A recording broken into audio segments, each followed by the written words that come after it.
Alright. Okay. Bismillahirrahmanirrahim. Alhamdulillahirrabbilalamin. Wassalatu wassalamu ala syafi'i anbiya wal mursalin Sayyidina Muhammad wa ala alihi wa sahbihi ajma'in. Rabbi shrah li sadri wa yassir li amri wahlul 'uqdatam min lisani yafqahu qawli. Amma ba'd. Assalamualaikum warahmatullahi wabarakatuh dan selamat pagi diucapkan pada semua sahabat-sahabat yang saya kasihi, pada Pak Mohsin, pada Tuan Syarul dan juga pada Tuan Ikhwan. Terima kasih banyak-banyak kerana hadir, kerana bersama dengan saya untuk sesi revision kita pada hari ini. Okay? Dan Alhamdulillah atas izin Allah ada kesempatan untuk kita berjumpa 12 bulan 12 ni. Kalau Shopee dia orang dah mula sibuk buat promosi gila-gila. Shopee, Lazada banyak sangat buat promosi gila-gila. Namun tuan-tuan yang saya kasihi mengambil keputusan untuk bersama dengan saya untuk membuat revision pada hari ini. Dan insya-Allah revision kali ini untuk memperkemaskan lagi apa yang telah dipelajari dan juga yang menarik sekali language of the eye yang akan saya kongsikan selepas betul kita break untuk solat dan juga makan nanti. Okey. Jadi kita teruskan dan ya, seperti masa Alhamdulillah hari ini kita akan membuat satu revision class atas apa yang telah kita ikuti. Dan kalau ikutkan dalam Facebook sudah 1 tahun dah, okay? Kita dah lalui satu tahun selepas pada program yang BLAS yang telah kita adakan, sama ada di Bangi ataupun di Aikro. Dan saya kira ramai yang telah mengalami dan juga experience macam-macam pengalaman-pengalaman yang menarik sepanjang 1 tahun ini, terutama sekali dalam bahasa badan. Dan refresher course ni sambil-sambil saya terangkan, saya amat alu-alukan untuk feedback daripada kawan-kawan semua juga untuk mengatakan apa yang terjadi, apa yang telah berlaku, apa yang telah kawan-kawan semua buat, ya. Jadi kita boleh tengok macam mana aplikasi bahasa badan ni juga dibuat dan juga kita praktikkan secara secara live nanti. Okey, baik. Okey, jadi sedikit ulang kaji sikit tentang sejarah bahasa badan. Okey, Albert Mehrabian, ingat lagi Albert Mehrabian dia telah memperkenalkan satu formula komunikasi yang digunakan dan juga diterima pakai oleh kebanyakan ahli-ahli psikologi. Okey, yang mana dia telah mengatakan 55% adalah bahasa badan, pergerakan bahasa badan. Apabila seseorang tu berkomunikasi, 55% adalah apa yang terhasil daripada bahasa badan mereka. 38% intonasi suara. Bila katakan kalau dia cakap dengan kuat, mungkin dia cakap dengan perlahan. Mungkin bila cakap-cakap, saya hari tu kan, saya dah pergi dah kat tempat tu, tapi masa saya pergi tu, jadi dia punya suara tu, mula kejap tinggi, kejap rendah. Jadi ada sesuatu yang cuba disimpan, ada cuba disorokkan dalam intonasi suara tu. Okay? Your word, 7% adalah perkataan-perkataan yang digunakan. Ada beza ya bila seorang tu cakap, kami telah sama-sama pergi ke tempat tu dan saya dapati tempat tu sungguh menarik dan saya sangat rasa gembira bila berada kat tempat tu. Dan sepanjang masa saya duduk kat situ, saya cuma duduk dalam menikmati pemandangan. Mula dia sebut kami, kemudian tiba-tiba dia sebut saya. Ada sesuatu yang tak kena kat situ tu. Mungkin sama ada je saja mereka cerita ataupun mungkin dia pergi dan mungkin dia keseorangan tapi dia nak buat cerita yang kononnya dia ni ramai. Dia ada ramai kawan-kawan yang nak pergi berkongsi, nak bercerita. Jadi penting ya, terutama sekali macam Tuan Ikhwan sekarang tengah mencari niche untuk pada hipnosisnya. Jadi benda-benda macam ni kadang-kadang ada seorang ni dia mempunyai kemurungan tapi dia tak nak tunjuk kemurungan dia. Jadi dia bercerita bukan main gah lagi. Tahu tak hari tu kan, kita orang pergi berjalan kat kita orang pergi dekat pantai dekat Morik hari tu. Best lah. Kita orang semua pergi berkemah apa semua tu. Lepas tu sepanjang masa tu aku duk nyanyi-nyanyi. Lepas tu sambil tu aku duk main gitar, aku minum-minum, bulan mengembang cantik, aku tengok sedap dia, best je masa tu. Aku rasa best sangat lah, tenang sangat. Mula kita orang, tiba-tiba aku, kenapa ni? Jadi bila kita tanya-tanya, tiba-tiba sebenarnya aku pergi seorang je. Jadi kat situ yang kita akan nampak dia punya penggunaan bahasa dia tu. Okay? Jadi kita apabila seseorang itu sedang berbicara, kita mendengar dan kita perhatikan, okay? Dia punya gerak badan dia punya tone suara dia, perkataan-perkataan yang dia guna. Itu yang amat penting sekali. Kerana apabila bila bahasa badan ni, kita cuma tengok dalam bahasa badan, kadang-kadang kita tak nampak, lihat dengan jelas. Seperti mana yang video yang saya tunjuk awal tadi, Pak Mohsin tanya, tak ada suara ke? Okay. Kerana apabila gambar, kemudian ditambah lagi dengan suara, ianya akan menjadikannya lebih terang dan juga lebih nampak lagi apa yang cuba dikomunikasikan. Namun video tadi saya saja buangkan dia punya suara, saya letak muzik di situ, namun diulang-ulang.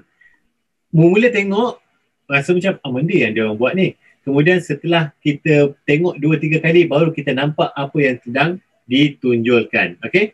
Jadi itu yang Albert Mehrabian beri pada kita. Dan kita formula nak ingat ni senang, V. Verbal, voice dan juga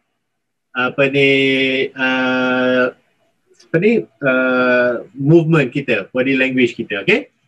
Itu yang telah digunakan oleh Albert Mehrabian. Ya, masih ingat lagi cerita tentang bagaimana evolusinya bahasa badan? Okey, daripada Charles Darwin yang mengatakan bahawa terdapat 1 juta ekspresi. Kemudian Ray Wishdell telah dapati terdapat 250,000 ekspresi muka, namun dihalusi oleh Paul Ekman yang dapati hanya terdapat 7 micro expression yang ada di semua orang.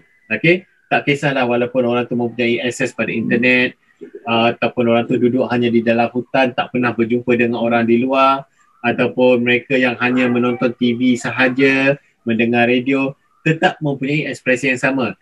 Dan saya ingat lagi saya ada kongsikan, saya pernah berjumpa dengan seorang insan yang cacat penglihatan, namun walaupun dia punya cacat penglihatannya daripada sejak lahir hingga sekarang, dia tak dapat melihat dunia, namun dia juga mempunyai ekspresi yang sama seperti kita. Bila saya cerita tentang dapat loteri, dia punya senyum dia macam mana.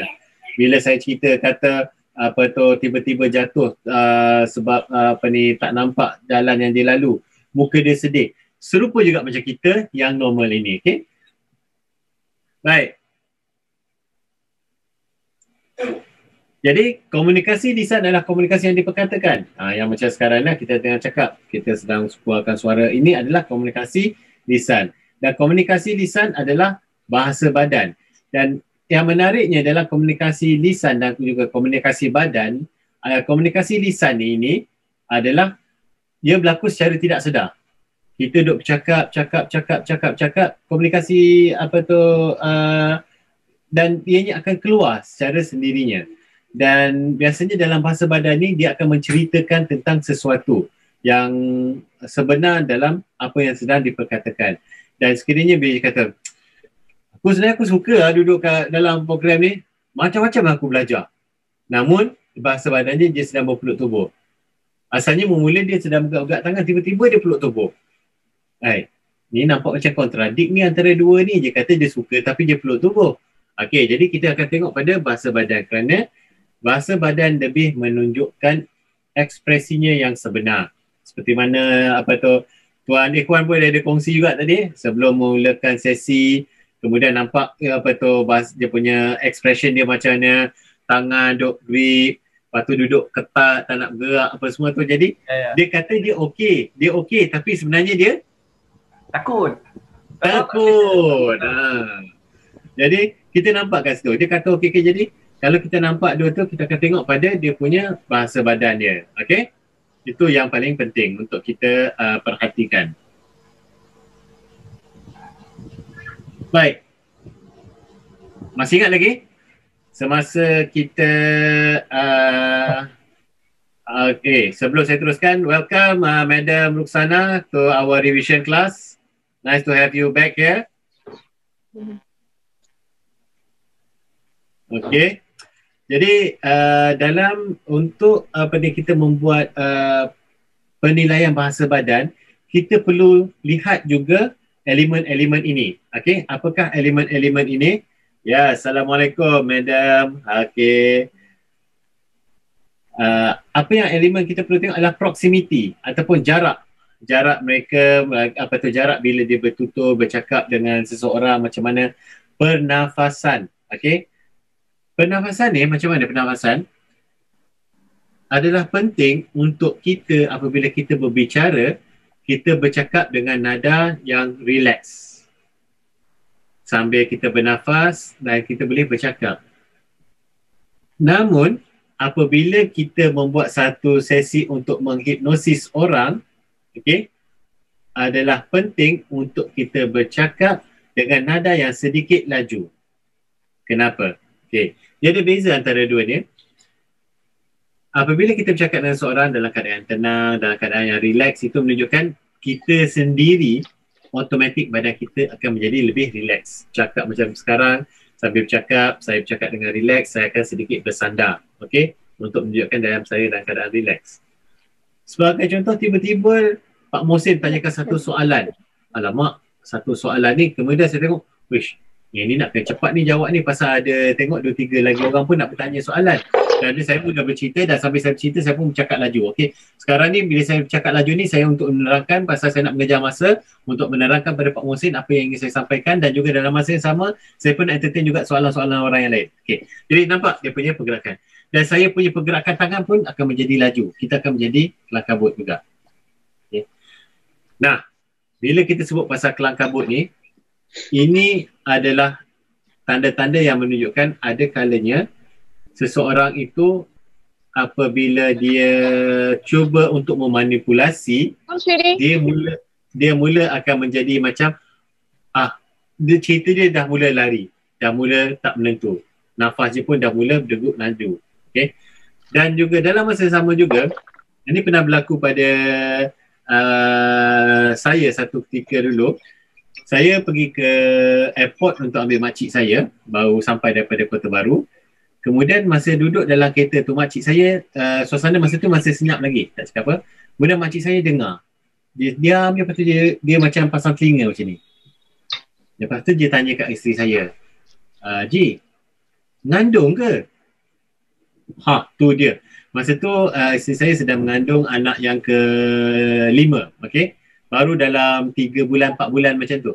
Tapi hebatnya pendengaran orang yang mempunyai pengalaman ni, dia diam je. Lepas tu dia pasang telinga. Ji ngandung Ji? Lepas tu macam terkejut. Macam mana Ma tahu? Dengar nafas tu macam tercungak-cungak tu. Rasanya orang ngandung macam tu. Nah, tu dia. Okay.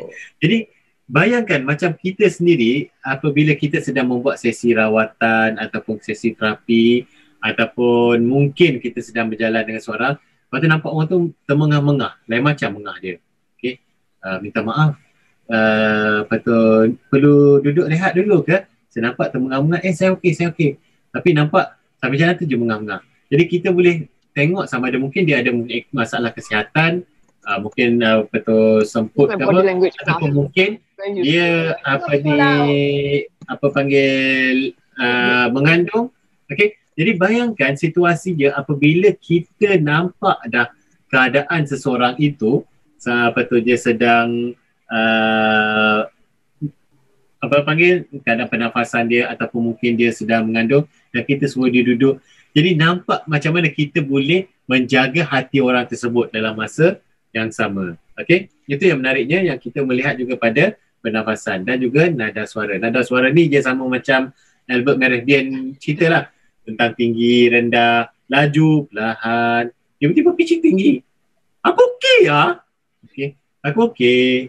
Aku okey ya. Okey, tak ada hal. Kan lain kan bunyinya kan? Okey. Baik. Jadi kita skip dulu. Okey.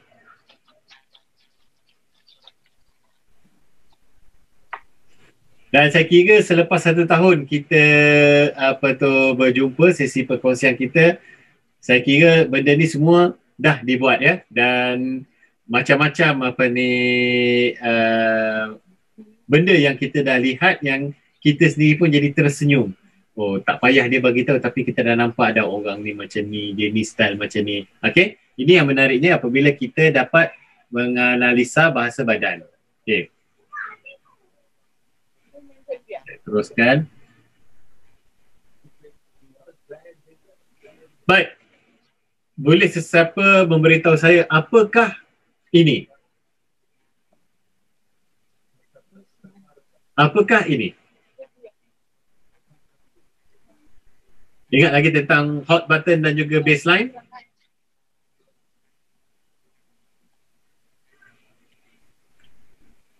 Baseline adalah sesuatu yang kita namakan habit dia, kebiasaan dia yang dia dah biasa buat. Katakanlah seorang itu bila dia bercakap memang dia tabiat dia suka buat macam ni. Okey? Memang dia selalu peluk tubuh, memang bila dia bercakap pun dia peluk tubuh, tapi dia tidak menunjukkan expression yang rasa kurang selesa. Memang dia sambil cakap dia memang jadi suka peluk tubuh. Okey? Tabiat dia. Bila dia tengok, kata kita saja nak suruh dia buka tangan dia, mungkin kita cantik jam wah biasalah yang masa ni kan dah nak kena jaga sikit step, jadi terpaksalah pakai jam style macam ni. Kemudian dia terus peluk tubuh balik. Okey? Itu dah habit dia. Dan bila kita bercerita sesuatu benda yang dia suka, okey, pun dia masih lagi berpeluk tubuh, itu adalah baseline. Hot button pula adalah satu ketika di mana bila kita trigger, bila kita stimulate dia ataupun bila kita rangsangkan benda tu, tiba-tiba dia jadi berubah.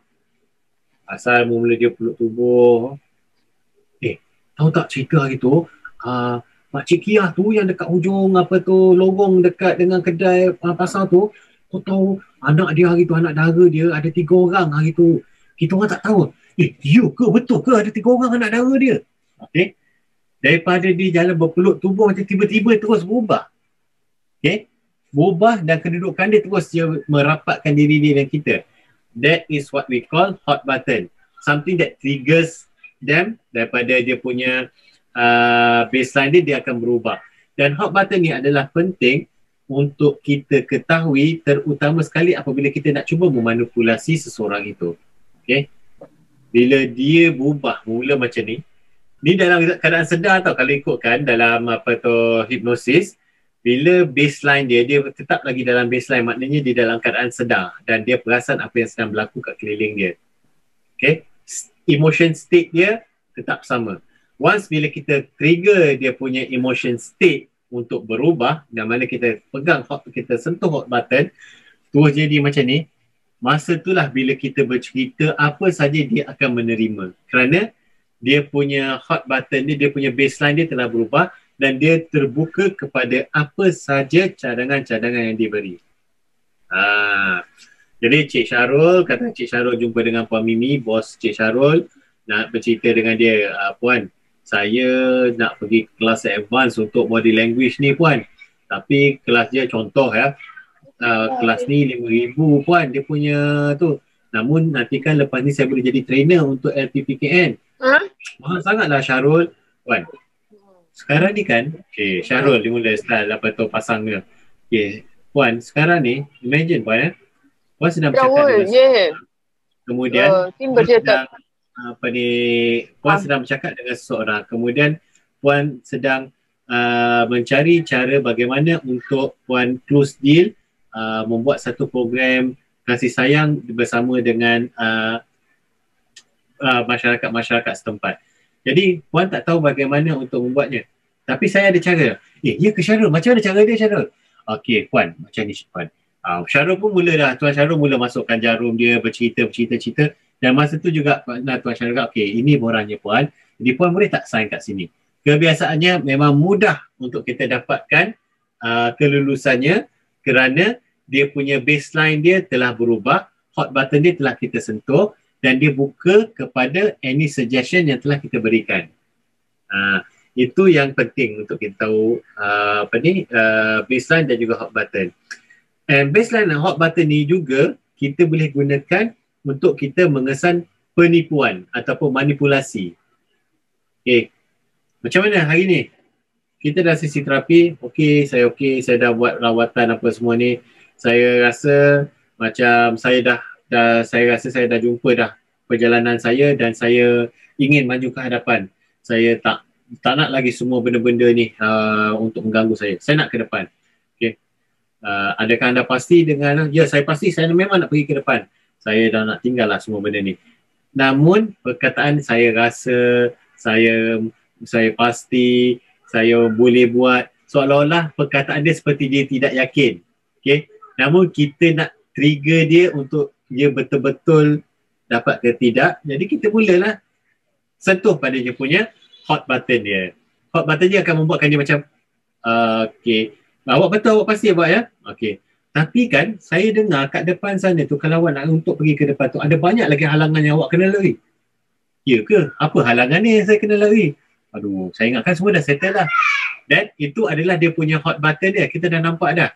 Dia sebenarnya dia masih lagi resist untuk bergerak ke depan, tapi dia nak yakinkan kita boleh buat. Tapi saya rasa saya boleh buat, saya boleh pergi semua benda tu. Tak ada masalah. Saya rasa saya okey je. Okay. Sambil bercakap pun dia pun tak ada tunjukkan apa tu riak yang confident. Perkataan yang digunakan pun lebih kurang. Okay. Jadi kita triggerkan hot button kat situ untuk kita tengok. Mamat ni dia belum settle lagi ni isu dia ni lagi. Kita boleh tackle dia kat situ. Okay. Alright, so far ada apa-apa persoalan yang ingin ditanya sebelum kita pergi sedikit revision untuk micro expression? Semua clear? Tuan Afnan, the hot button kita yang cipta untuk menanyakan pada seseorang tu. Izinkan saya untuk betulkan sikit perkataan Grandmaster Master Sifu. Bukan kita cipta, tapi kita teliti untuk kita tekan. Yes. Pasal create. Create. Cipta.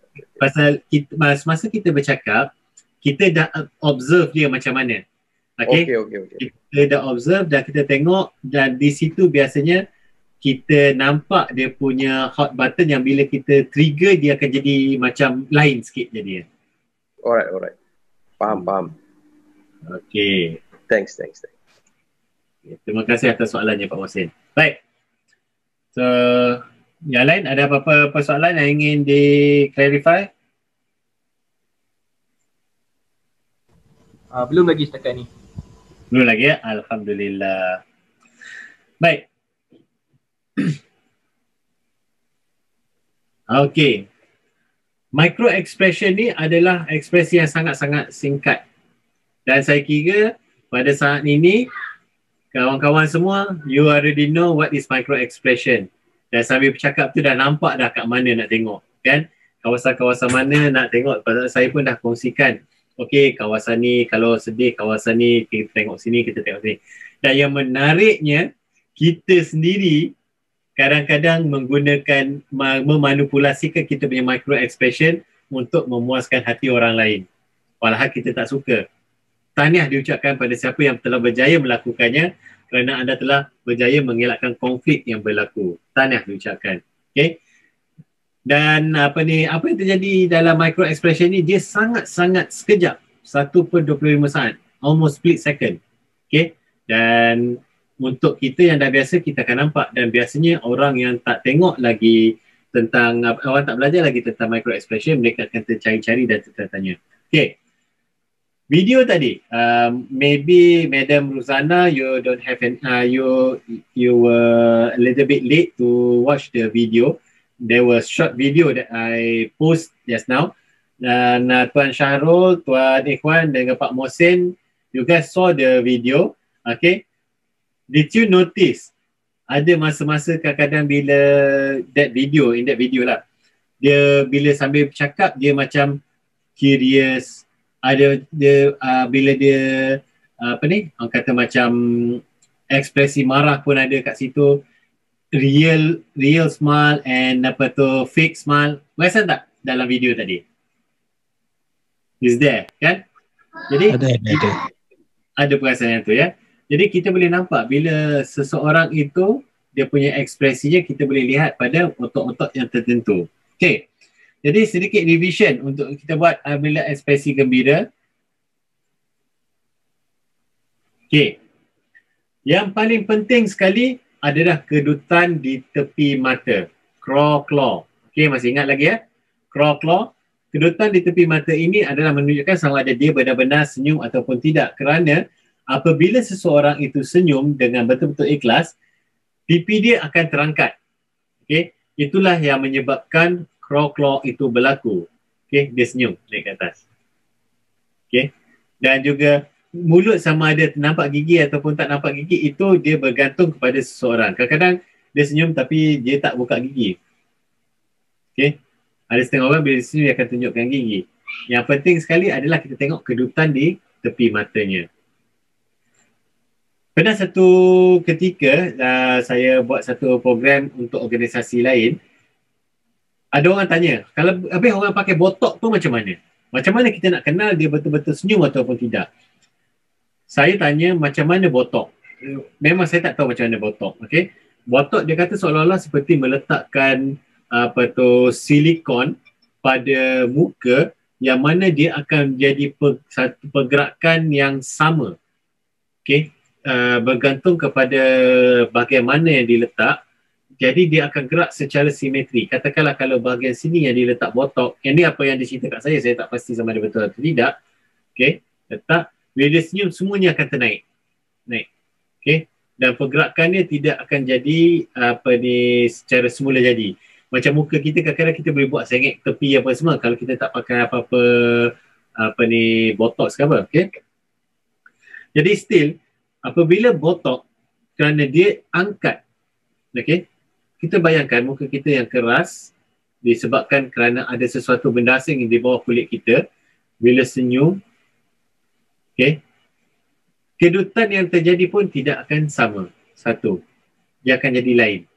Dan kebiasaannya dalam apabila dia senyum, dia bercakap dan juga dia ketawa, akan nampak otot-otot yang bergerak pun hampir-hampir serupa. Seolah-olah apabila dia gelak dan juga dia ketawa ataupun dia senyum, pergerakan yang sama ekspresi pada mukanya. Okay. Jadi itu yang kita nampak seolah-olah seperti tak ada beza je. Dia gelak ke, dia senyum ke, sama. Itu yang bila pakai botox. Dan satu lagi yang kita nampak, walaupun dalam keadaan marah ataupun dalam keadaan sedih, pergerakan muka dia juga sama. Itu yang boleh kita sahkan dia pakai botox. Dan kita kena guna indikasi lain untuk melihat ekspresinya. Jadi dalam kes ini, micro expression mungkin akan memberikan gambaran yang kurang tepat. Kerana dia pakai seolah-olah macam kita pakai topeng lah. Jadi kita tak nampak. Kita kena tengok yang lain. Mungkin kita tengok pada warna mata putih ya. Bila orang marah, mata putihnya akan jadi merah. Okay? Kulitnya mungkin akan menjadi merah. Jadi kita kena tengok benda-benda yang kat situ. Okay? Apabila ada botox, tak boleh tengok dah pada micro expression.